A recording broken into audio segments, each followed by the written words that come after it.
Hello dear, स्वागत है आपका इस यूट्यूब चैनल पर। तो आज जो हमारा मैथ्स का टॉपिक है इक्वेशन।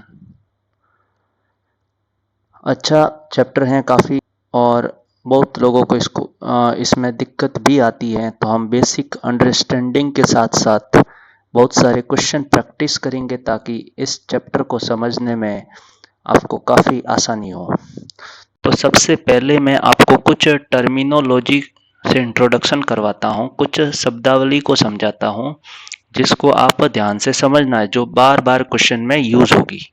तो देखो, सबसे पहले हमारे पास जो टर्मिनोलॉजी है एक्सप्रेशन, जिसको हिंदी में बोलते हैं व्यंजक।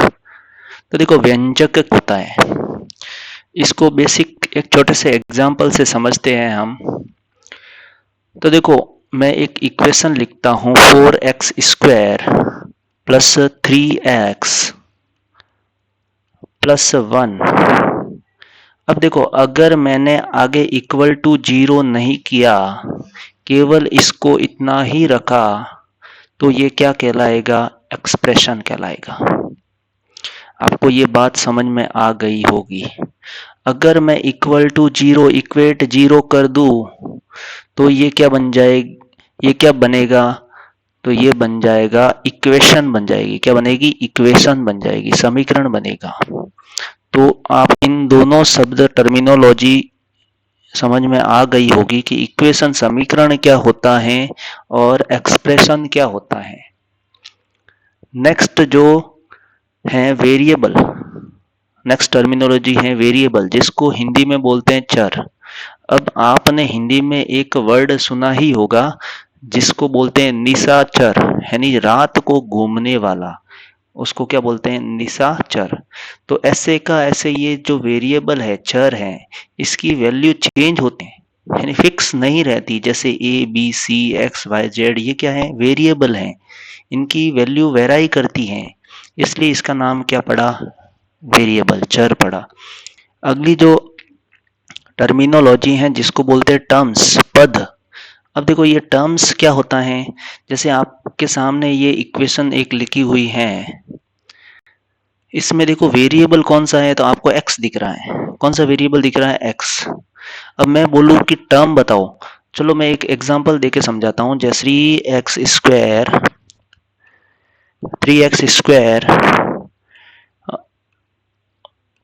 4y plus 3। अब मान लो ये एक एक्सप्रेशन है, इक्वेशन नहीं, इक्वल टू 0 नहीं किया ना। अब हम आपको ये बात समझ में आ गई होगी कि इसमें जो वेरिएबल है वो कौन सा है? x भी है और y भी है, दो वेरिएबल है। अब मुझे बताओ टर्म कौन सी है? तो देखो, ये पूरी क्या है? टर्म है। एक टर्म, दो टर्म और ये तीसरी टर्म। तो आपको ये बात समझ में आ गई होगी कि वेरिएबल क्या होता है और टर्म क्या होता है। नेक्स्ट आता है कोफिशिएंट, जिसको हिंदी में बोलते हैं गुणांक, यानी गुणा का अंक, गुणांक। तो देखो, कोफिशिएंट क्या होता है? अगर मैं इसी इक्वेशन को लूं, अगर इसी इक्वेशन को हम समझे, चलो ये इक्वेशन समझते हैं, इसमें कोफिशिएंट क्या है? अगर पूछे आपको कि एक्स स्क्वायर का कोफिशिएंट क्या है, गुणांक क्या है, तो एक्स के साथ में क्या जुड़ा हुआ है? 4। अगर पूछे आपको कि एक्स का कोफिशिएंट क्या है, तो क्या है? 3। तो आपको ये कोफिशिएंट समझ में आ गया होगा कि गुणांक क्या होता है। तो देखो, एक्सप्रेशन क्या होता है, इक्वेशन क्या होता है, यानी expression, equation, variable, terms, coefficient. अब देखो, मोनोमियल, बाइनोमियल और ट्राइनोमियल, इन तीनों को समझने से पहले मैं आपको पॉलिनोमियल के बारे में बताता हूँ कि पॉलिनोमियल क्या होता है। देखो, पॉली, पॉली का मतलब बहुत। आपने एक इंग्लिश में वर्ड सुना होगा पॉलीगैमी, जिसके जो बहुत शादी करे, ठीक है, पॉलीगैमी कहलाता है। तो पॉली का मतलब होता है बहुत। तो देखो, ये एक्सप्रेशन और जो पॉलिनोमियल है, इसमें क्या रिलेशन है, इसको ध्यान से समझने के लिए देखो, इसी इक्वेशन का, इसी जो एक्सप्रेशन है इसका यूज करता हूँ, इक्वेशन का यूज करता हूँ। तो मैं क्या करता हूँ, एक नई इक्वेशन से समझाता हूँ। चलो 4x² प्लस 1/x प्लस 2, ये क्या एक एक्सप्रेशन है, एक व्यंजक है। अब देखो ये पॉलिनोमियल है या नहीं है, एक्सप्रेशन तो है। क्या ये पॉलिनोमियल है? तो पॉलिनोमियल क्या होता है कि पॉलिनोमियल होने के लिए जो पावर्स होती हैं, जो पावर घात होती है, उनको होना क्या पड़ता है, इंटीजर। पावर्स क्या होनी चाहिए, इंटीजर होनी चाहिए। इंटीजर पॉजिटिव होनी चाहिए, नेगेटिव नहीं होनी चाहिए। इंटीजर होनी चाहिए, पॉजिटिव होनी चाहिए और फ्रैक्शन में नहीं होनी चाहिए। ठीक है, फ्रैक्शन भी नहीं होना चाहिए। तो देखो यहाँ पे ये तो चलो पावर किस में है, इंटीजर में है, पॉजिटिव है। लेकिन इस x को देखो आप, ये x अपॉन में है, जब ऊपर चला जाएगा तो x की पावर क्या आ जाएगी, -1 आ जाएगी। तो -1 तो क्या है, ये माइनस में आ गई, पावर इंटीजर में होनी चाहिए और पॉजिटिव में होनी चाहिए। तो कहने का मतलब ये क्या नहीं है, पॉलिनोमियल नहीं है। तो ये क्या है, एक्सप्रेशन तो है ही, और अगर इक्वल टू 0 कर दे तो क्या बन जाएगा, इक्वेशन बन जाएगी। तो आपको ये बात समझ में आ गई होगी। एक और एग्जांपल से मैं आपको समझाता हूँ। देखो 4x² प्लस √x। अब मुझे आप ये बताओ कि क्या ये पॉलिनोमियल है या नहीं है। एक्सप्रेशन तो है ये, लेकिन पॉलिनोमियल है। तो देखो यहाँ पे तो कोई दिक्कत नहीं है क्योंकि x की पावर 2 है और पॉजिटिव है, ठीक है ना, और इंटीजर में। लेकिन यहाँ पे आप देखोगे कि x है वो रूट में है, और रूट में होता है किस, जो भी कोई भी नंबर रूट में होता है, कोई भी वेरिएबल रूट में होता है, रूट का मतलब क्या होता है, पावर हाफ। तो पावर यहाँ पे किस में आ गई, फ्रैक्शन में आ गई। तो फ्रैक्शन में आते ही आपको ये पता चल गया कि पॉलिनोमियल नहीं है, क्योंकि अभी हमने थोड़ी देर पहले पढ़ा है कि पावर इंटीजर पॉजिटिव होनी चाहिए, फ्रैक्शन में नहीं होनी चाहिए। ये बात आपको समझ में आ गई होगी। नेक्स्ट जो अगली टर्मिनोलॉजी देखो, अब मोनोमियल, बाइनोमियल और ट्राइनोमियल क्या होता है, इसको भी हम समझते हैं। आपको पॉलिनोमियल समझ में आ गया होगा। अब देखो मैं केवल 3x² लिखूं तो ये क्या कहलाएगा, मोनोमियल। अब मैं अगर 3x² प्लस x, तो ये क्या हो गया, बाइनोमियल। और अगर मैं 3x² प्लस 4y प्लस 2, तो ये क्या हो गया, ट्राइनोमियल। तो आपको समझ में आ गया होगा मोनोमियल, बाइनोमियल और ट्राइनोमियल क्या होता है। नेक्स्ट जो टर्मिनोलॉजी है वो है लीनियर इक्वेशन। अब देखो ये हमारे एलडीसी में लीनियर और क्वाड्रेटिक ये दोनों है, तो इनके बहुत सारे क्वेश्चन हम प्रैक्टिस करेंगे। प्रैक्टिस करने से पहले हम समझ लेते कि लीनियर, रेखीय या रेखिक जो समीकरण है वो क्या होता है, रेखिक इक्वेशन, लीनियर इक्वेशन क्या होती है। अब इसमें भी देखो 1 वेरिएबल, 2 वेरिएबल, 3 वेरिएबल। तो लीनियर में अगले पेज में समझाता हूं।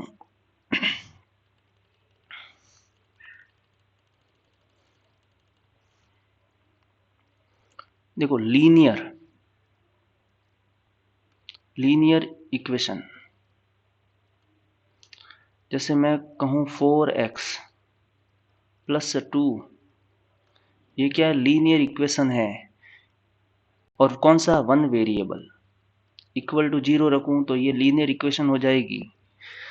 तो आपको पता चल गया कि लीनियर इक्वेशन क्या होती है। वहीं मैं अगर ऐसे लिखूं 4x प्लस 2y, तो ये क्या हो गया, ये लीनियर इक्वेशन इन 2 वेरिएबल, यानी 2 वेरिएबल आ गए, एक x आया और एक y आ गया।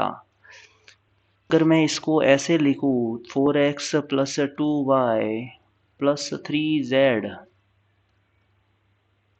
तो आपके ये समझ में आ गया होगा कि ये कौन सा वेरिएबल हो गया, ये 3 वेरिएबल हो गया, लीनियर इक्वेशन इन 3 वेरिएबल। तो आपको ये रेखीय या रेखिक समीकरण या लीनियर इक्वेशन आपको समझ में आ गई होगी। अगला जो हमारा टर्मिनोलॉजी है quadratic equation. Quadratic equation 1 variable और 2 वेरिएबल। मुझे आपको डिग्री भी समझाना है, लेकिन सबसे पहले मैं आपको ये समझा देता हूं। क्वाड्रेटिक इक्वेशन, तो देखो क्वाड्रेटिक इक्वेशन 1 वेरिएबल और 2 वेरिएबल क्या होता है। तो देखो क्वाड्रेटिक इक्वेशन है, उसकी पावर कितनी आएगी 2, 4x plus 4x square plus 2x plus 1, ये कौन सी इक्वेशन होगी, क्वाड्रेटिक इक्वेशन होगी 1 वेरिएबल। अब ऐसा का ऐसा अगर आप 4x square plus 2y square, अब देखो यहाँ पे 2 वेरिएबल आ गए, तो आपको ये समझ में आ गया होगा कि क्वाड्रेटिक इक्वेशन 1 वेरिएबल और 2 वेरिएबल क्या होता है। अब देखो लास्ट जो अब क्यूबिक और क्वाड्रिक और क्वांटिक, क्यूबिक का मतलब 3 वेरिएबल आएंगे यानी पावर 3 आएगी, सॉरी, और इसमें पावर 4 आ जाएगी और इसमें पावर 5 आ जाएगी। हमारे लिए ये दो ही इम्पोर्टेंट है, हालांकि इसके भी क्वेश्चन होंगे, तो क्वेश्चन के साथ हम अंडरस्टैंडिंग को समझेंगे, क्वेश्चन के साथ आपको कॉन्सेप्ट भी बताया जाएगा। तो देखो डिग्री को समझ लेते हैं। डिग्री यानी घात क्या होती है। तो देखिए अगर मैं इस इक्वेशन को लूँ और मैं आपको पूछूं कि इसकी डिग्री क्या है, तो आपको ये समझ में आ जाएगा कि इसकी जो डिग्री होती है, डिग्री का मतलब हाईएस्ट पावर, सबसे जो बड़ी घात होती है उसको ही डिग्री कहते हैं। तो इसकी डिग्री क्या हो जाएगी, 2 हो जाएगी। वैसे फिर मैं ये ऐसे लिखूं 4x की पावर 5 प्लस 3x स्क्वायर, तो इसमें बताओ अब आगे और भी हैं, तो आप केवल इतना ही बताओ इसकी डिग्री क्या है 5। आई होप ये बात आपको समझ में आ गई होगी। तो आज ये कॉन्सेप्ट लेक्चर इतना ही है, इसमें केवल मुझे आपको टर्मिनोलॉजी समझानी थी, तो आपको ये टर्मिनोलॉजी समझ में आ गई होगी। अगले जो वीडियो के अंदर मैं आपको क्वेश्चंस के साथ साथ बेसिक अंडरस्टैंडिंग के कैसे हम एग्जाम में क्वेश्चन को सॉल्व करें, कम समय में कैसे हम क्वेश्चन को करेक्ट वे में सॉल्व कर सके, उस अंडरस्टैंडिंग को हम कल के या नेक्स्ट लेक्चर में हम समझेंगे। ओके, धन्यवाद।